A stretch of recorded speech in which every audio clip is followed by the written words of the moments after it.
I don't know what. It's bird flu in cows. Where in the world does that come from? Not that you can't have these diseases transfer from one to another, but today we're going to visit with Sid Miller, the state of Texas Commissioner of Agriculture. It's a little unique. There are not many states in the United States where the commissioners of agriculture are elected by the people, but Texas and North Dakota happen to be two of those particular states. Now, otherwise, the director of agriculture, that's the difference between a director is appointed by the governor, the commissioner is elected by the people. All of that is not really relevant, other than we still need people standing up for agricultural production. And we'll get to Sid Miller. We're going to talk about fires because I've not had the opportunity to get Sid to bring us as a briefing of the result of the fires now as we look back. And ironically or not, the situation that has been centered in Texas and the dairy business is not that far away from the proximity of those fires. That's all for the later part of the program.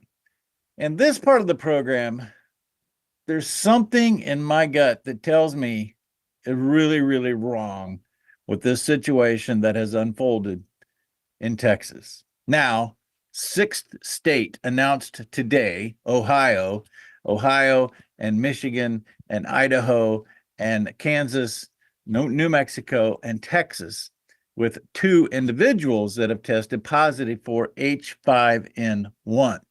Now, let's talk about the symptoms, and Sid Miller is going to talk about those symptoms as well. It's basically in a cow like the flu.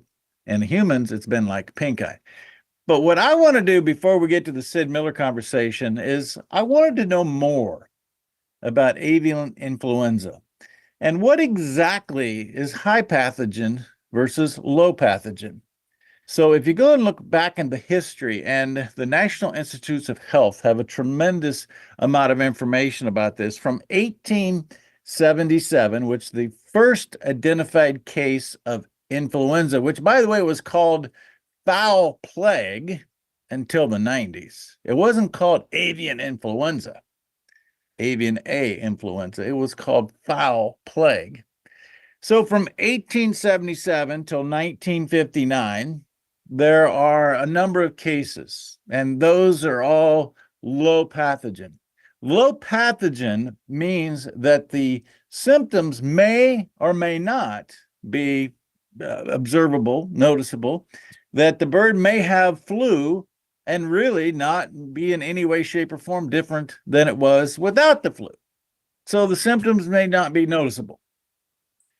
High pathogen AI, avian influenza, would actually be where it is very contagious within the bird population, and the symptoms are severe, and death is common. That is how they pose the difference between high path avian influenza and fowl plague. I'm going to still call that fowl plague. Now, from 1959 to 1995, there are recorded 17 cases of high pathogen influenza, except we didn't actually identify high pathogen avian influenza until there was an outbreak with some domestic geese. Guess where? Yeah, China.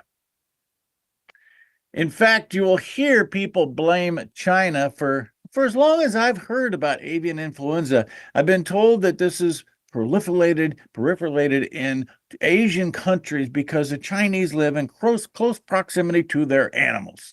They have live markets and they have all these other ingredients that lead to disease and zoonotic diseases, which mean they transfer from animal to human. I don't buy that, for the record.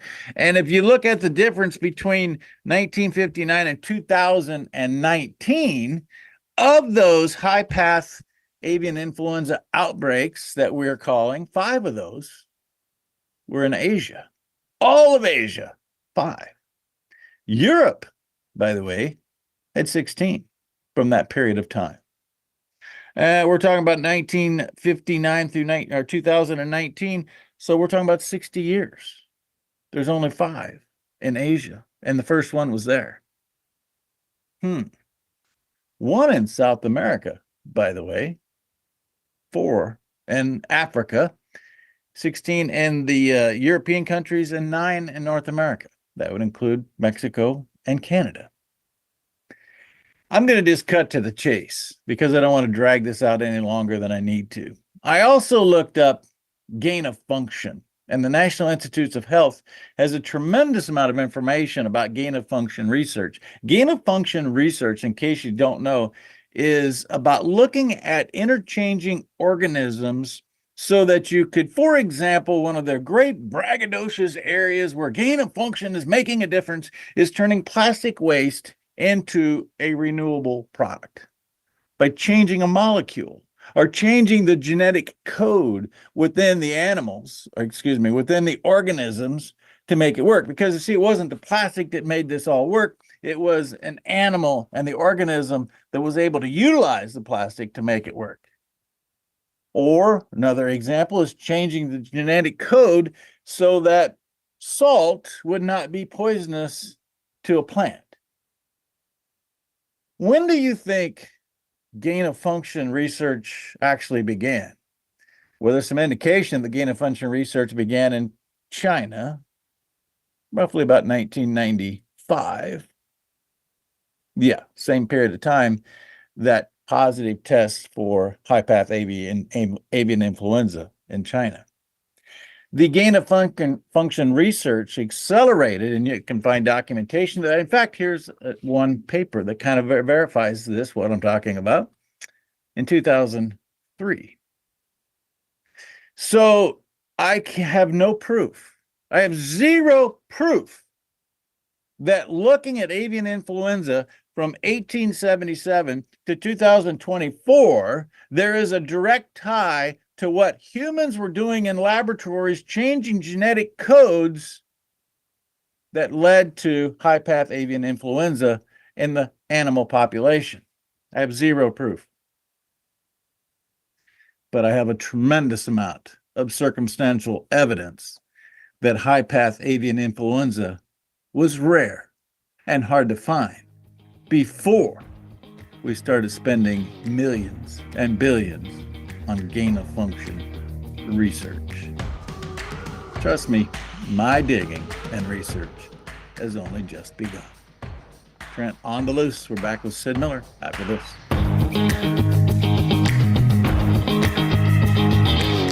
Are you looking for something special or one of a kind? At Bassett Motors, we can help you find exactly what you want.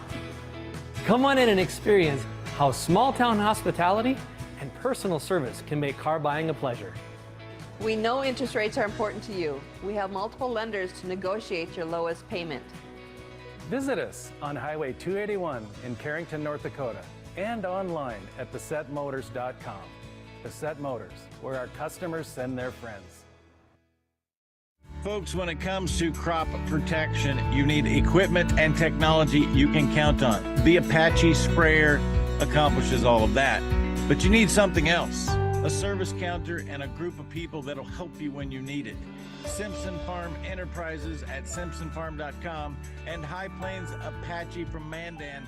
They have the service, they have the equipment. All they need is your confidence. Online, simpsonfarm.com or highplainsapache.com. In the heart of North Dakota lies a beautiful community to live, work, and play. Beulah is surrounded by nature and just minutes from Lake Sakakawea and all that it offers.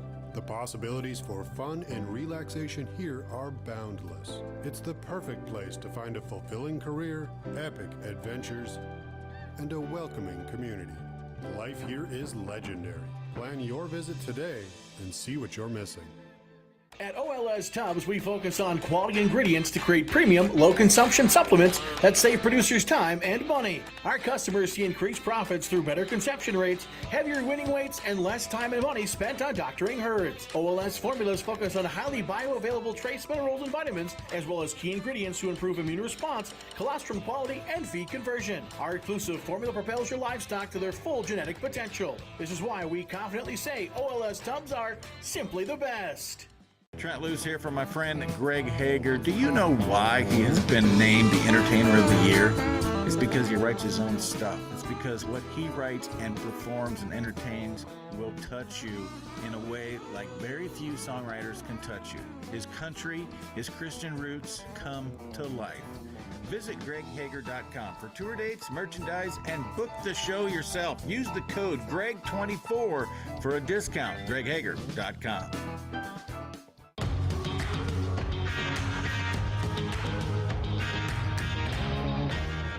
Welcome back, y'all. No bird brains here.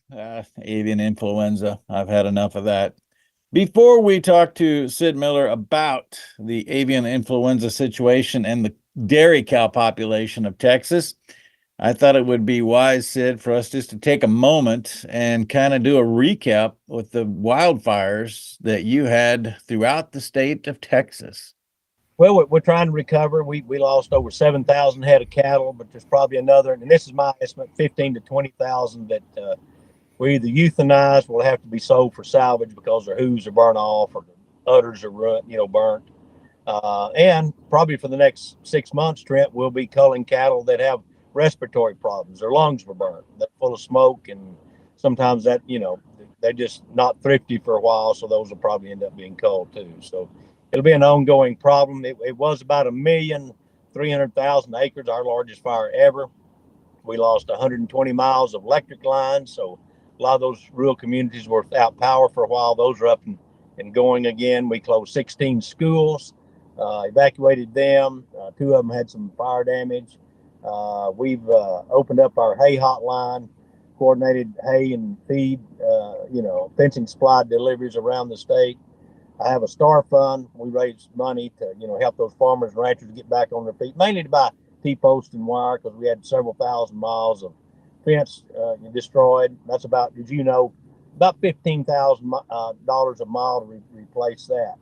So, and I've got my agri-stress helpline up. That's a mental health helpline / suicide line. I don't like that word, but that it is what it is. So it's a specialty, though. My folks are specifically trained in agriculture and how to respond. They have over 300 hours of agriculture training. So not only can they address their mental health needs, but they can refer them to the USDA. There's several programs over there, to the SBA, to the Texas Department of Agriculture. Farm Bureau has a relief program, Southwestern Cattle Raisers. So they know all these assets. Plus, on top of that, they can get them some mental health issues. So that's a quick down and dirty as to where we are. I've raised about $900,000 to help those farmers. We'll get every penny of it. We don't keep any out for admin or anything else. So we'll get it all back to the farmers and ranchers up there. Sid, I've not had a fire directly at our place. We've had the floods of 2019, which affected many of my neighbors. I was at 3 of the significant fires that happened in the state of Kansas in the past 10 years. And there's a couple of things behind that. There's just nothing that parallels the damage of what fire does to not only facilities, but to animals and unfortunately people. But the other part of that is that you see the best part of America, because before the fire is even mentioned, people bring it to a region to help. There's no place to go yet, and people are starting to send it. That's kind of generosity that we see in these times of need. Well, I'll give you one example, kind of an extreme example. Everybody knows Alabama's over on the East Coast, right? That's a long haul if you ever drove over, that far on the east side, actually. So Alabama, the ag commissioner got together with me, the Alabama Cattlemen's Association, and the Alabama Truckers Association. They wanted to help us out. So far this week, they have sent us 17 trailer truckloads of hay, all the way to Borger, Texas, in the Texas Panhandle. I don't know how many miles that is, but that's a long haul.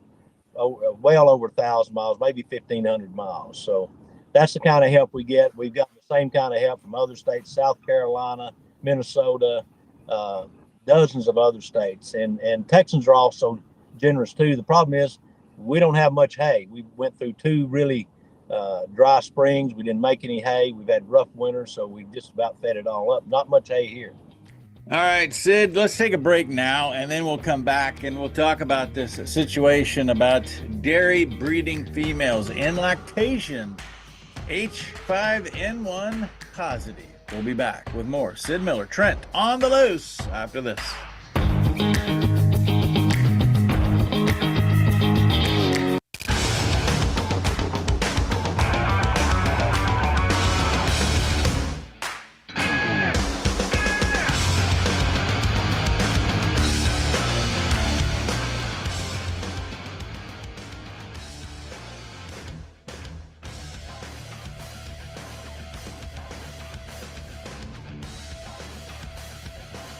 stop out to our facility, Highway 22 South. Let us build a truck for you. Hello and welcome to the MHA Interpretive Center. It's the perfect stop along the Lewis and Clark Trail and the cultural hub of the Mandan, Hidatsa, and Arikara Nation.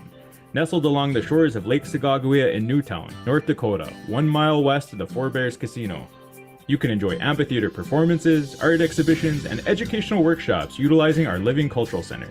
Enjoy some coffee, browse our gift shop, and learn about the original people of this land.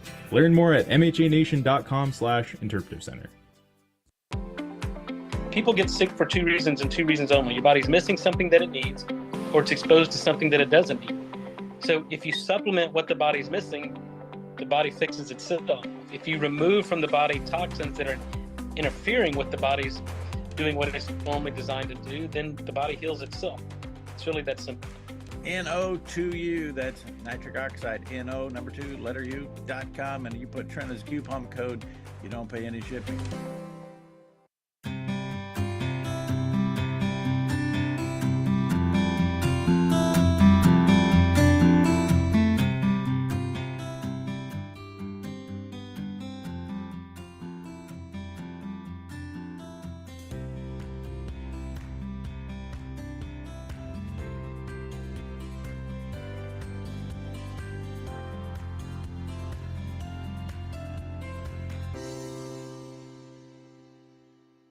Base Fluke Trailers of Dickinson is a family-owned dealer with expert staff that know their products front to back.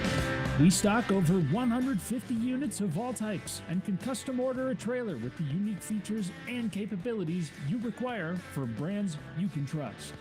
Our experienced service team is the reason we're also the best place to have your trailer customized or repaired.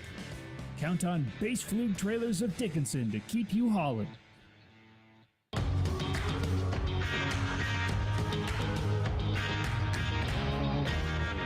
Welcome back, y'all. It's Trent on the Loose, and I have as I mentioned, a distinct fear that this is going to grow something beyond what it really is. So let's lay the facts out here and get to the bottom line.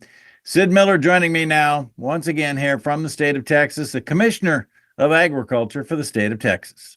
Now all attention has been paid to a group of cows and dairy cattle, which ironically are kind of in the geographically same part of Texas. Same area. Yeah, same area, kind of, sort of. Yeah. So Texas is a big place, and yet all of this focus for you has been to the northwest corner. What's the latest on cows testing positive? I never heard of cows testing positive for avian influenza, so now we've heard it all. Sid, what's up with this? Well, this all started about a month ago, and we had about 40% of our dairy herds in that part of the state, West Texas, the Texas Panhandle, were getting sick, some kind of mystery disease. We'd test them for every known bovine disease out there, and we couldn't find anything. Somebody one day said, well, what are all these dead birds around this dairy? I said, well, I don't know, maybe we've got bird flu. Well, cattle don't, just like you said, cattle don't get bird flu. Well, let's test anyway. So, wow, they came up with 2 dairies in Texas and 2 in Kansas that actually tested positive for avian influenza. So that was a whole new deal. Then we got some in Idaho and Minnesota. And the curious thing about that, we positive it came from migrating waterfowl, so we're taking precautions against that, not letting cattle water, where ponds have had ducks in it and different things, biosecurity measures. But Idaho and Minnesota had received cows from Texas. Now here's the mysterious thing. They were on the same dairy where the dairy cattle got sick, but they were in different corrals and segregated. They were never intermingled. So, I don't know what that means. So if it means anything, or if it came from the cows, or it may have came from waterfowl. We just don't know it at this point. We're still working on that. So we're trying to figure all that out. I mean, there's still a lot of things you don't know, but we're told at this point in time that there's a belief that there's not a transfer from animal to animal. Well, that's what we were originally told. But, these 2 northern states, Idaho and Minnesota, it very well possibly could have come from the cows that were, shipped in from Texas. Now, the Texas cows never did show any symptoms of the disease. So, and they never tested positive themselves. So that makes it even more a mystery. Mm-hmm. There's just so many things about this is from an animal husbandry standpoint that just don't add up, Sid. Oh, I know. And then we had one of our dairy workers at one of those dairies in Texas. He came up with bird flu, which is very rare. It's happened one time before. Back in 2022, we had that one human case in Colorado. The good news is there is some good news with this. The human case, he just kind of had the red eye. I mean, it was like he had a light case of pink eye. Little to no fever, didn't make him very sick. So it's not a big deal, I guess, if humans gets it. The cows, unlike poultry, we're not going to have to depopulate those dairies. They just kind of had the flu for a week. They just kind of went off their feed and the milk production dropped. But after about a week, 10 days tops, they're back, in the milking parlor doing just fine. So the other good news is on the consumer side, none of that milk got in the food chain. And if it had, it would have been okay because all that milk's pasteurized and that kills all the pathogens. Now we dump the bad milk, but it's not enough to affect the overall price of dairy products. Very, very minute amount in the overall scheme of things. So no increased dairy product prices, no risk to, the milk went in the food chain. The one person out of 341 million that had bird flu just had a light case of the pink eye and got over it fairly quickly. Again, defying animal husbandry logic, we usually have young animals that do not have the immunity that the older animals have simply because they haven't had as much exposure. And what I understand in this situation, the young animals are not showing clinical symptoms, but the older animals are. Well, it's only lactating cows. It's not the dry cows. It's not the young heifers. It's not the young, fresher cows that have just calved. It's the older cows, which doesn't make a lot, it still defies cowboy logic. So it's not every cow on the dairy that gets it. So you're exactly right. Now, on top of all this, I had a press release today at noon where we actually have bird flu in a egg farm in Farwell, Texas, which is again kind of sort of in that same part of the state. It's a big one. It's owned by Cal-Maine Farms. They're going to have to, depopulate or destroy, whatever word you want to use, 1,600,000 hens and about 366,000 pullets. So plus, several million eggs, there at that facility. If it's all got to be destroyed. So but again, Cal-Maine is a big operation. That's less than 4% of their overall operation. It's not enough to affect the consumer price of eggs or poultry. Good thing about it, we can hatch another chicken in 28 days and 5 to 6 months, we'll have more laying hens in that operation once we get it cleaned up and disinfected. I've never understood the USDA protocol for avian influenza being found in a poultry flock, Sid, because instead of isolating those animals with symptoms or testing positive, they come in and euthanize the entire barn, in this case, nearly 1.7 million birds. I'm certainly glad the USDA is not suggesting that now. Otherwise, the Commissioner of Agriculture for the state of Texas have to stand up and say, wait a minute, it's time we put some cowboy logic to play here. And the chickens really don't have severe symptoms either. I mean, they just don't. I don't know what happens to them long term because none of them ever live long term. We don't know. For those even in the beef business may not fully understand and grasp what's happened in the dairy business, Texas has become a big part of the dairy industry, period. For number one, there's been a migration from California, and I understand you have in the works yet another Hillmar cheese plant that's going to be built somewhere down in that country. It's going to have an positive impact in Texas dairy.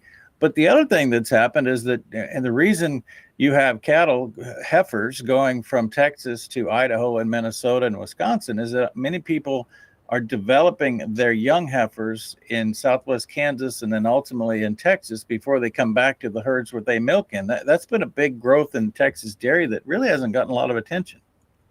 Well, we do have a lot of calf ranches, you know, where they start them, but we also do have a lot of heifer development ranches. They specialize two different specializations there. But you know, where they take the babies to 300 pounds, and then another ranch will take those and grow them out, breed them, and you know, get them ready to calve, and then they go back to the original dairy herd where they are contracted to. Sid, in the final minutes here, I want to just kind of reiterate that I sense that there are some people going to try to make this a bigger issue than it really is. It's not a life-threatening issue to the cow. It's certainly not a life-threatening issue to the person with pink eye. It's something that we need to take precautions in, but this is another animal disease that we will manage our way through, and there's no reason to try to get too excited about what is taking place here. Just let the experts do their job, and we'll work through this. Yeah, just use some good biosecurity measures, a little cowboy logic, as you and I would say. If you're tending to those sick cows, put on some gloves and a mask and some goggles. You know, don't breathe that stuff in, and kind of, you know, use good sanitary, you know, disinfect your water troughs, your vehicles coming in and out. You know, keep the cattle pinned off the ponds that where, you know, ducks might have been. And if you've got ducks landing on your dairy, eating the corn out of the, you know, lots there, well, try to keep them run off. Probably not a good thing to let happen. Trust me, I will stay abreast of this, Sid. I will continue to get the details and find out exactly what is going on, because this in my gut, there's just something really, really wrong and nefarious about this situation. God bless the veterans and the farmers who feed us.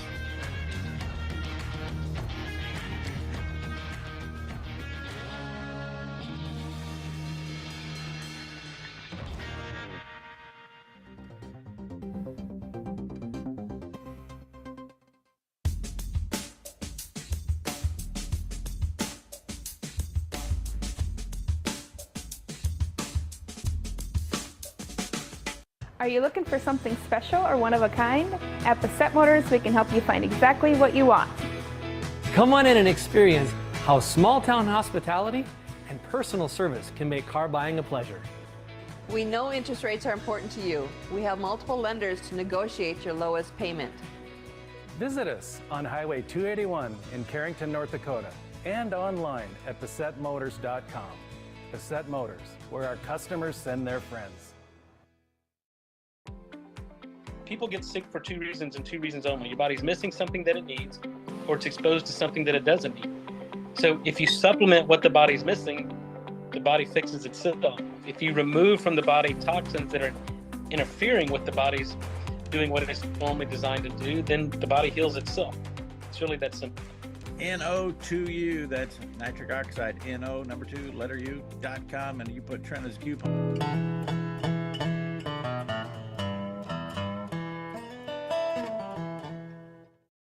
Hello, everyone. I'm Trent Loos. Welcome to another Live Across the Pond with my pontification partner, Andrew Henderson. Good afternoon, UK.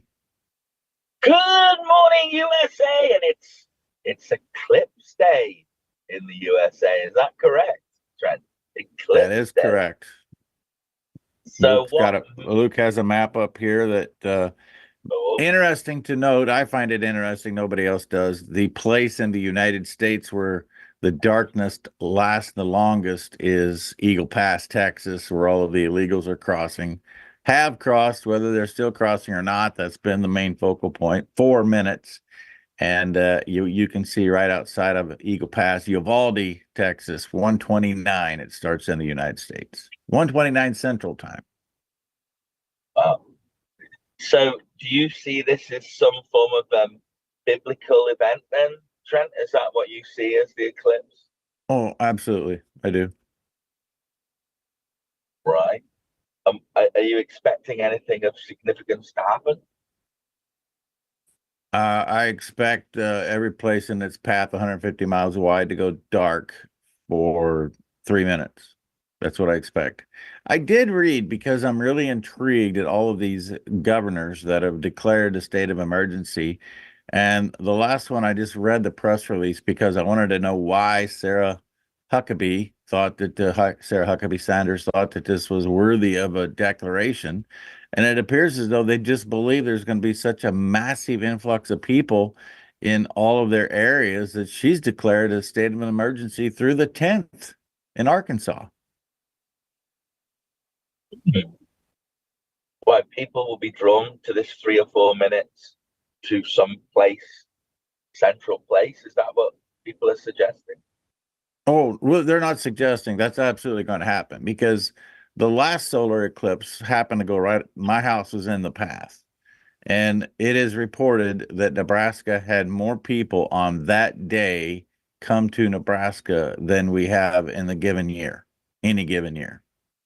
And so people are flocking. There's no doubt people are flocking to this region. But when you have a path from Eagle Pass, Texas, all the way to Nova Scotia, I just don't see that the influx of people is any different than a Nebraska football game on a given day and 80,000 people in one spot. And who are the people that will be drawn to that? Are they religious people, or are they? No, they're every single person. Everybody who wants to see history. There's no certain demographic. I had people in my yard when the solar eclipse happened. I had people come to the house and they were relatives, but they wanted to come and be a part of it. I think we had one here about 7 or 8 years ago that I remember, and it didn't have this amount of publicity, shall we say. Yeah. So it'll be very interesting to see if everything goes off well for everybody during this period. That would be good. Yeah, no doubt about it. The most interesting biblical thing, obviously, is the Ninevehs that are involved. There's 2 officially in the path. There's a Jonah, Texas in the path. And the arithmetic that a wing and a prayer, Pastor Jeff Weiss walked through this yesterday. If anybody who caught that, was all quite interesting. So I'm just anxious to watch it all play out. I'll be moving cows. Okay. But we're not in the path, so it's no big deal here. Okay. So what is rumored to happen in those 2 places? That is there something you specifically think might happen? No, I don't have anything that I specifically think will happen. Okay. So have you seen that Ted Ross from the World Health Organization has announced today that they have been working on a vaccine to bird flu, which it seems as though that might be mandated on everybody, you know that word that you don't like, through the World Health Organization, as countries give up their jurisdiction over the health of their people. How do you feel about that? Mm-hmm. It's very clear to me that there is a small movement that will continue to grow steam every day to relive the COVID experience at the hands of yet another bird flu strain, this one being H5N1. The last one was H7N9, which apparently nobody's talking about. H7N9 is the deadly one, H5N1, or not really exactly sure, but we do know what the symptoms are with the people who have gotten it in Texas and the cows that have gotten it in Texas. So yeah, I do find this all quite interesting. There will be no mandate in this world. My world. I hope you're right. I hope you're right, Trent. No, I am right. You as an individual, it might be right, but they don't need to just get you. They just need to get a majority of the people in their region, don't they? They don't have to just get you. But here's the good deal. You've been telling us all along that people are waking up. People know, so they're not going to fall prey to this nonsense anymore. Well, yes, but I've been telling you from all along that it's time people took a local, national, and international view of this. That's where you and I cross. So, for example, and let's just give you an example that's happening today. We believe that Brazil is trying to stop X being used or Twitter being used in Brazil through the Brazil government, because they've asked them to take certain contributors down, or else they'll take the whole lot down. And that means that it's impossible, or will be impossible, if they bring social media down, for people to converse with each other. Because as you know, all our phones are linked to this as well.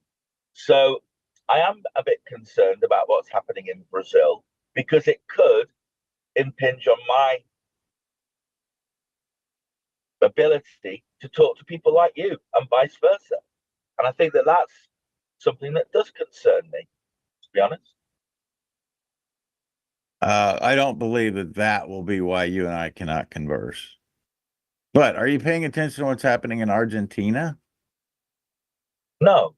Milei, what's happening in Argentina? Milei, who came into the presidency 100 days ago with a very unique past and is a self-reported libertarian. Argentina had runaway inflation. I think they were talking about 200+%. And he said, we're going to get a handle on this, and the government has become the problem. We're going to dismantle this government quicker than we built it. He's eliminated 27,000 employees of the government. He has eliminated 6 different ministries. And he said the only way we fix this is reduce the power of government and get back to the power of the people. Oh, I knew that was going on. I thought something had happened immediately. I knew he'd done that. I know he'd managed to create a budget surplus within 3 months. It just shows you what you can do. I don't know whether there's been any damage to the infrastructure of the country. Are you aware of any No, I'm not. starving or anything like that? I'm not aware of anything like that, but I do know that he did that, and I do know that he's championed that. I also know that he was involved with the World Economic Forum, but he's given them 2 fingers very clearly, hasn't he? Mm-hmm. Yeah, clearly. So obviously, I'm not boots on the ground in Argentina. I do have some friends in Argentina, but a variety of reports are all reporting about the same thing. So it would stand to reason that it's true. I think that's interesting, given that he's on the border of Brazil as well, which means that, what I'm worried about is we're not seeing any condemnation of the destruction of free speech from our own politicians, either here or in the USA. That is a very surprising development, because even the opposition, if there is one, should be very opposed to what's going on in Brazil. I think we both agree that. Speaking of free speech, and I got to make sure that I have the term right, excited delirium is now illegal to be used in the profession of police or emergency responders or coroner or anybody in the medical profession in the state of Colorado, matching what happened in the state of California. Excited delirium. Delirium. It's illegal to use that term to describe someone in police custody as of today. It's illegal to use it as part of the training modules for the police, the EMTs, or medical responders in the state of Colorado as of today. Well, first of all, they're just 2 words. I don't mean to be laughing, but it's like, even now we even got to be cautious of what words we use when we talk about people who are acting like idiots and zombies and going to kill somebody. I mean, if somebody's excited, how can that not be a description of somebody that's excited? Yeah, and excited delirium. It's illegal. Yeah, and if you're showing, if you're making acts that are shall we say, out of context and harmful, then you're delirious. I mean, yeah, they're reporting really silly stuff. That it is casting a stereotype on drug users, and it's a negative term to talk about a drug user that typically dies. By the way, it's using a term that when people die in police custody, they were excited delirium. We're excited. And you'll have to deal with the delirium when we get back with more across the pond after this. There is way better renewable energy sources out there than this wind and solar taking up productive farmland, because they're after the productive farmland. They're not after the poor quality land that we don't want to farm. They're after the productive cropland, and why are they attacking that productive farmland, the high quality farmland? And the population will starve if we're not producing enough food to feed the population.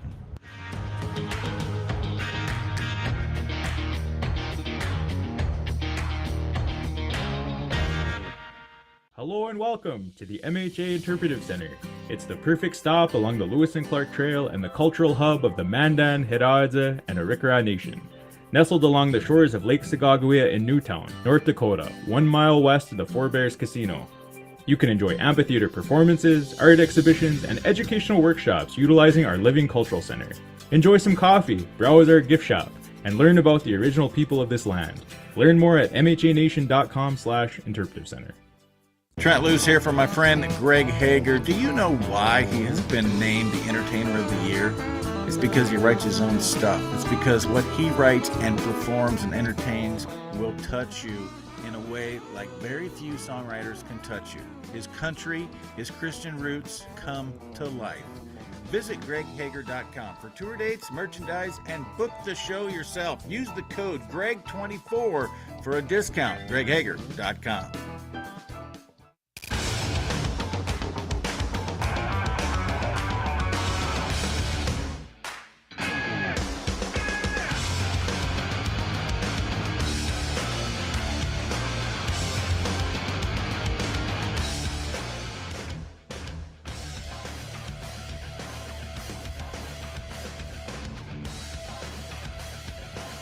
Stop out to our facility, Highway 22 South.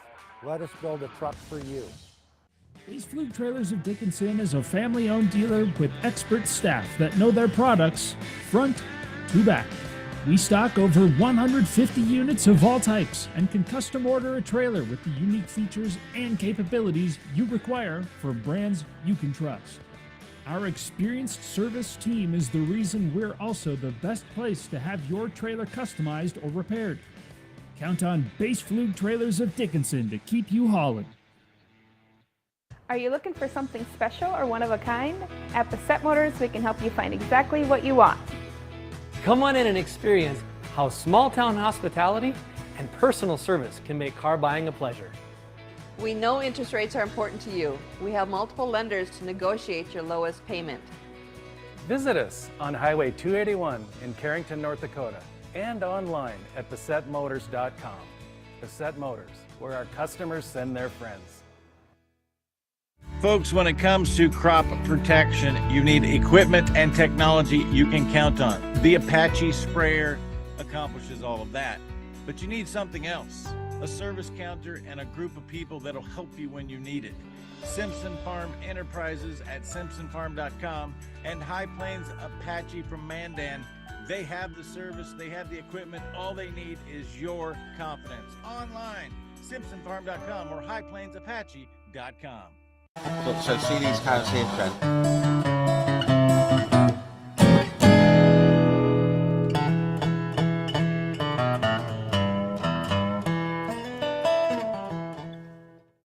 Welcome back. Trent Loos alongside Andrew Henderson, and Andrew. Luke found the true answer to what is going to happen today with the solar eclipse. Did you hear that? You heard the answer. Yeah, 1.6 billion pounds will be made on tourism. No, that's not accurate. Oh, an increase of 1.6 billion pounds in tourism. No, not again. $1.6 billion, not pounds. Oh, right. Okay. Yeah. I'm sorry. Yeah, that's quite a lot more now as your dollar weakens. You're right. Let's not dance around that one. But well, you're gonna have to dance without jeans. You know that, right? We aren't gonna get any jeans soon. Is that what? Is there a gene-free zone coming to the UK? No, it's been now determined by researchers. I don't know if it's in China or where exactly the research is, but between 8 and 10% of all global emissions are a result of people wearing jeans. So we are going to stop. Yeah. So we're gonna have to stop wearing jeans because the emissions are just out of control. Yeah, but hang on. What really why that might be? What? Because they're trying to aim it at the human body, and that the human body is, shall we say, farting. So it's going to end up with our farts being the problem in it. So genes are letting the farts through. Is that what it's about? No, Gene, it's all about the washing, the laundering, the ironing, the transportation of the jeans. I mean, I didn't even see them attribute what's going on in the cotton field, but it's 100% or 8 to 10% is a gene problem, and we have to seek alternatives. No more jeans. Do you know what? Do you not think it could have been lost in translation, this, and that it's something to do with the genes in the human genome? So that they're talking I about think how that's they, much more accurate, actually. Yes, I believe you know, it's the they could have genome just, of a few people. Oh, but guess what the yeah, solution is, Andrew? There is a I don't know. massive amount of human hair that has been cut in the barber shop that is ending up in landfills, contributing also to the demise of the planet. And so they're proposing that instead of making the jeans from cotton, we make them from human hair. Oh, wow. Well, look, I've always thought that that's a resource source that's being underused, actually. And I've always wondered why don't, because it's obviously hair is protein. Is that not correct, Trent? It's a very high level of protein. Is there Correct. not a way they can utilize that for something that's required to make things grow? Or it's a property that I think is underutilized, to be honest. In fact, Agree or disagree? oh yeah, I agree. And I just And this morning found an article that Kelly had prepared for me that a Nebraska couple recently got into the sheep business in 2021. They got into the sheep business in Lawrence, Nebraska, which is not far from me. I can almost see it right over there. I mean, it's only about 90 miles away. And they are shearing their Shropshire sheep, which Shropshire sheep have a very coarse and not a very user-friendly wool for clothing. that's gotta be some sort of what do you call that? Onomatopoeia or something? They're A what? shearing their Shropshire sheep. Shearing their Shropshire And sheep? You can't yes, say that that's three what you times call fast? it. No, I cannot. I think I'd say something that I would be Anyway, they're shearing their shearing their sheep Shropshire sheep. and they are Shropshire sheep. taking the wool, pelletizing it, and selling it as a wool nutrient pellet for fertilizer. Well, So they're a that step makes ahead of sense you. to You me. just had the idea, they're doing it. No, I've wondered for years why that hasn't been the case because, but also it's got oil in it as well. Hair has got Oh yeah. oil in too, Yeah. and Probably not as you have to greasy as shave. lanolin and the wool, but it'd be okay. Oh yeah, but the other thing No, is that that's not fossil fuel, is it? But it could be used as some sort of fuel, I'm sure. This is absolutely. this is common Absolutely. sense we're talking now. This is the loose, sheer common sense that we're talking about here now. Yeah.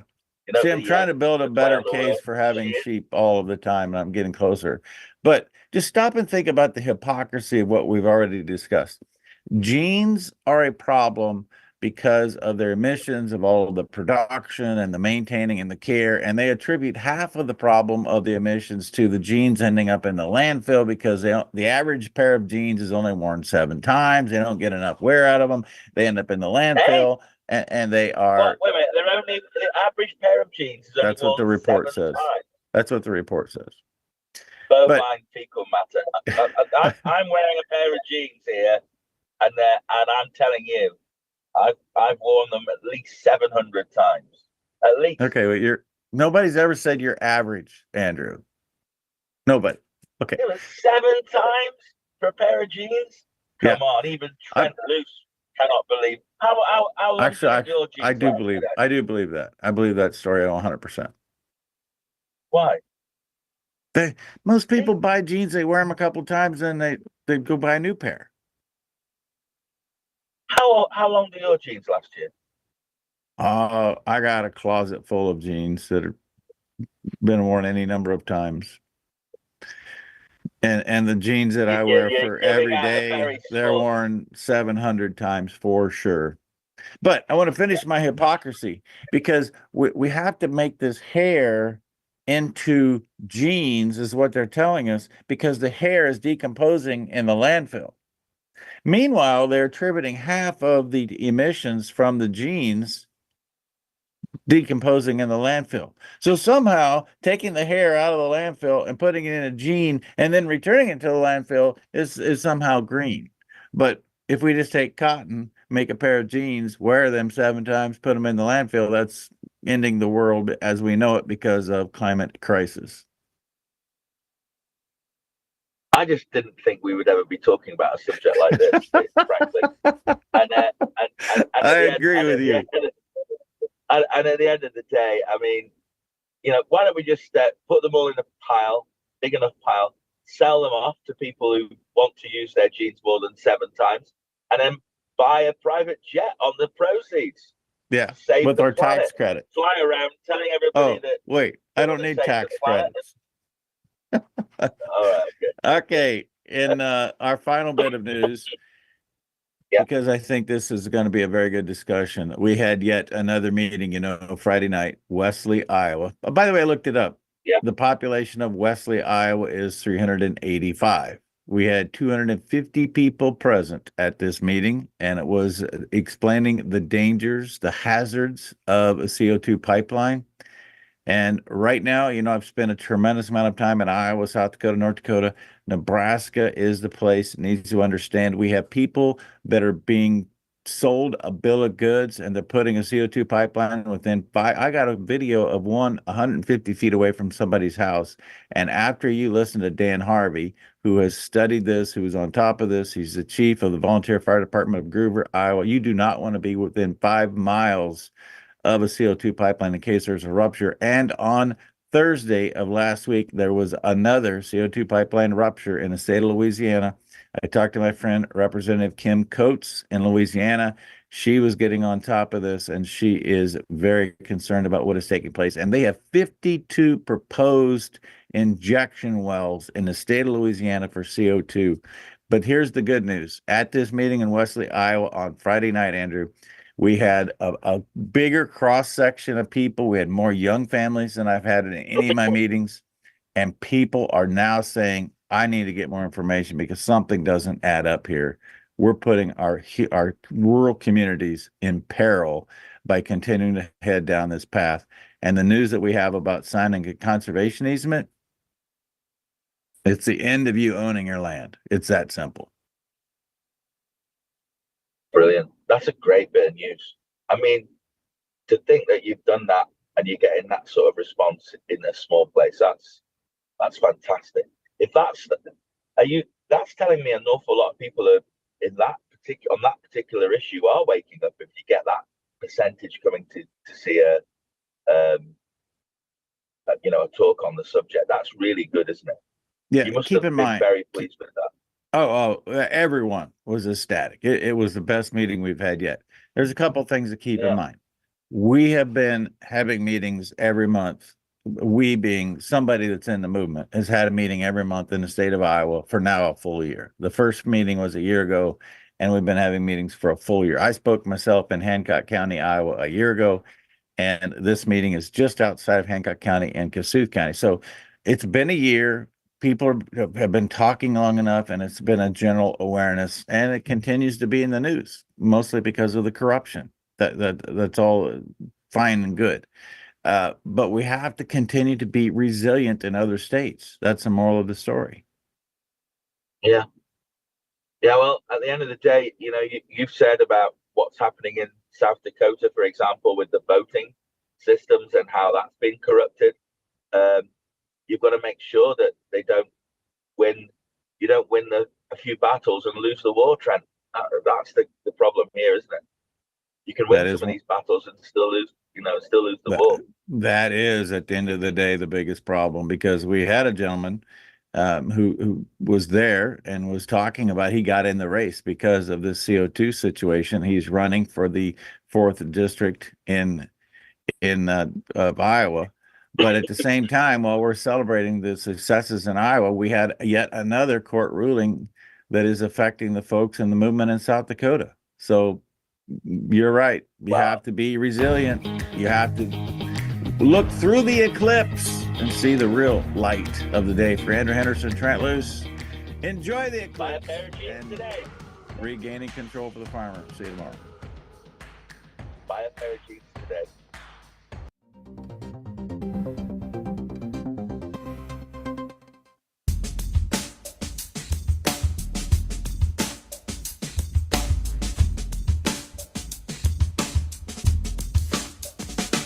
At OLS Tubs, we focus on quality ingredients to create premium, low-consumption supplements that save producers time and money. Our customers see increased profits through better conception rates, heavier winning weights, and less time and money spent on doctoring herds. OLS formulas focus on highly bioavailable trace minerals and vitamins, as well as key ingredients to improve immune response, colostrum quality, and feed conversion. Our exclusive formula propels your livestock to their full genetic potential. This is why we confidently say OLS Tubs are simply the best.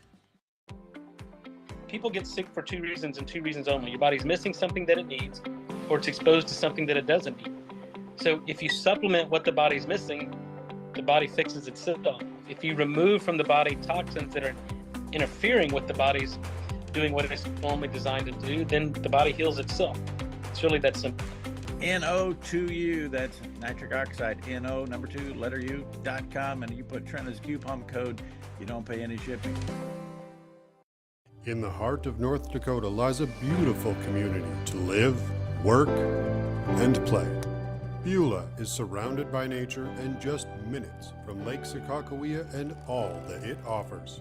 The possibilities for fun and relaxation here are boundless. It's the perfect place to find a fulfilling career, epic adventures, and a welcoming community. Life here is legendary. Plan your visit today and see what you're missing.